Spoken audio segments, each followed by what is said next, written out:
ایک انصاری جوان کا وقت آخر آیا تو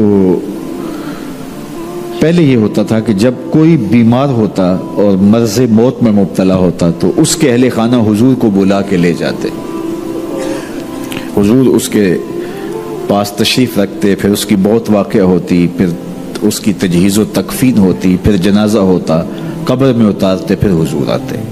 یہ ابتدائی دور کی بات ہے، لیکن جب حضور علیہ السلام کی مصروفیات بڑھنے لگیں تو لوگوں نے کہا کہ آپ تکلیف دیتے ہو حضور کو۔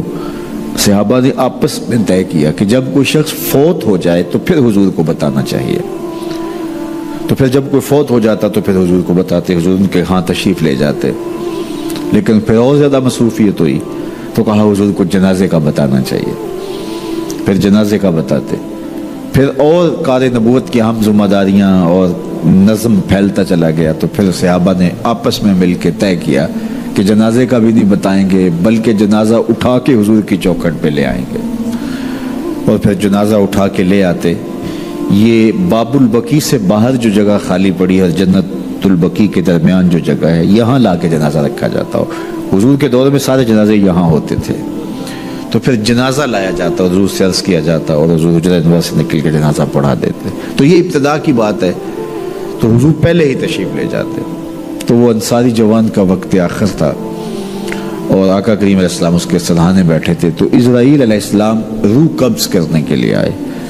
روح جب قبض کرتا ہے ملک الموت تو وہ پاؤں کی جانب سے روح کو قبض کرنا شروع کرتا ہے۔ تو جب اس نے پاؤں سے اپنا کام کرنا شروع کیا تو حضور نے فرمایا، اے اسرائیل ذرا نرمی کرنا، یہ میرا غلام ہے۔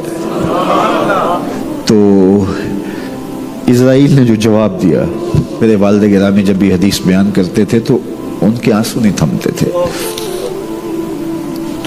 تو اسرائیل نے جو جواب دیا وہ کیا تھا؟ کرے عینہ کا، حضور آپ کی آنکھیں ٹھنڈی ہو جائیں، حضور آپ کی آنکھیں ٹھنڈی ہو جائیں، صرف اس کے ساتھ نہیں، آپ کا جو بھی غلام ہوگا اس کے ساتھ نرمی کروں گا، اس کے ساتھ نرمی کروں گا۔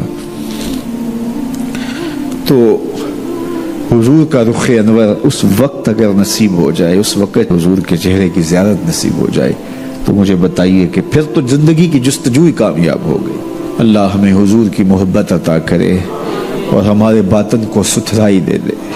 کاروبار بھی ہیں، بچے بھی ہیں، بچوں کے مسائل بھی ہیں، بچوں کے رشتوں کے معاملے بھی ہیں، اور بھی بہت سارے معاملات ہیں جو ہم سب کے ساتھ پیش ہوں گے، لیکن ہماری سب سے بڑی ترجیح یہاں بیٹھنے کی صرف اس کو راضی کرنا ہے۔ میرے مالک ہمیں ایسا کر دے کہ تو ہم پہ راضی ہو جائے، ہمارے باطن ستھرے کر دے، ہمارے اندر کی غلاستیں دور کر دے، ہمارے اندر کی گندگیاں ختم کر دے، حسد سے، حقد سے، بغض سے، کینے سے، نفرتوں سے ہمارے من صاف کر دے، اور اللہ دین کا کوئی کام ہم سے لے لے۔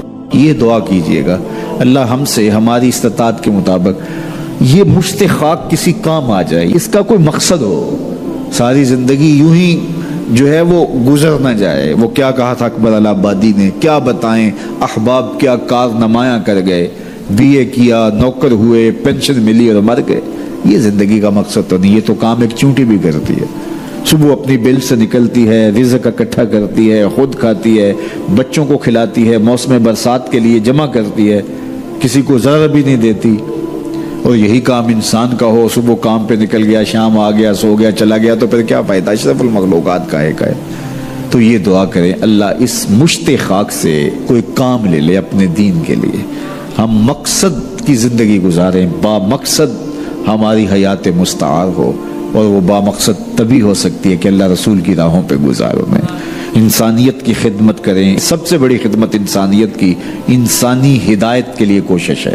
انسان کی سب سے بڑی ضرورت ہدایت ہے، تو انسانی ہدایت کے لیے کوشش یہ سب سے بڑی انسانیت کی خدمت ہے۔ اللہ ہمیں توفیق دے، اپنی پناہوں میں رکھے۔